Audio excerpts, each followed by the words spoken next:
آپ کو کیا لگتا ہے کیا صورتحال کیا رہے گی؟ غیر جانبدارانہ رویہ رکھیں گے اسد کیسر صاحب؟ سناب عمران خان کی طرف اشارہ کیا متی صاحب نے کہ سب سے زیادہ غیر جانبدار عمران خان کو ہونا پڑے گا اور اس کے بعد ان کی جو ٹیم ممبرز ہیں وہ اس رسپانسبلٹی کے ساتھ آگے چل پائیں گے۔ ٹاپک اس وقت جو ہے ہمیں اس کے اوپر رہنا چاہیے۔ ویسے تو پاکستان میں بہت کچھ ایسا ہے جو ہونا چاہیے، ہوا نہیں ہے کبھی بھی۔ عمران خان تو ابھی آئے ہی نہیں ہے نا، تو اس لیے عمران خان کو تو بعد میں ڈسکس کریں گے۔ آئی بلیو کہ سب سے پہلے مبارکباد ان کو نیشنل اسمبلی کے اسپیکر اور ڈیپٹی اسپیکر، اس کے بعد کے پی سندھ، جہاں جہاں پہ آج الیکشنز ہوئے ہیں، نامینیشنز اور وہ ہوئے ہیں، سب کو بہت مبارکباد۔ آئی ہوپ کہ سب کے سب اپنی ڈفرینسز کے باوجود مل جل کے کام کریں گے۔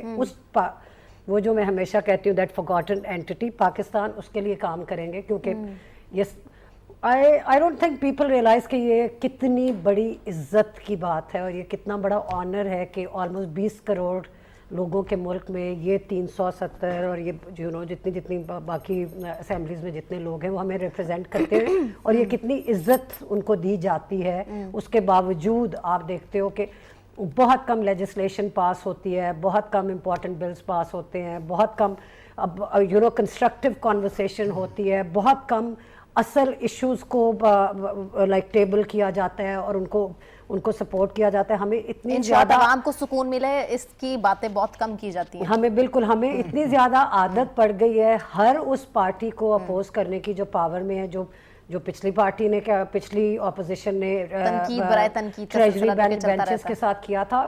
بالکل ایسے نہیں ہے کہ انہوں نے یہ پورا ایک ماحول نہیں بنایا، لیکن جس وقت آپ کا ملک ایک ایسی جگہ پہ پہنچ گیا جہاں پہ آپ کے اوپر اتنے زیادہ پرابلمز ہیں، آپ کی اکانومی کا اتنا برا حال ہے، بہت زیادہ وہ بھی خیر لوگ کہیں گے کہ ہمیشہ سے ہیں۔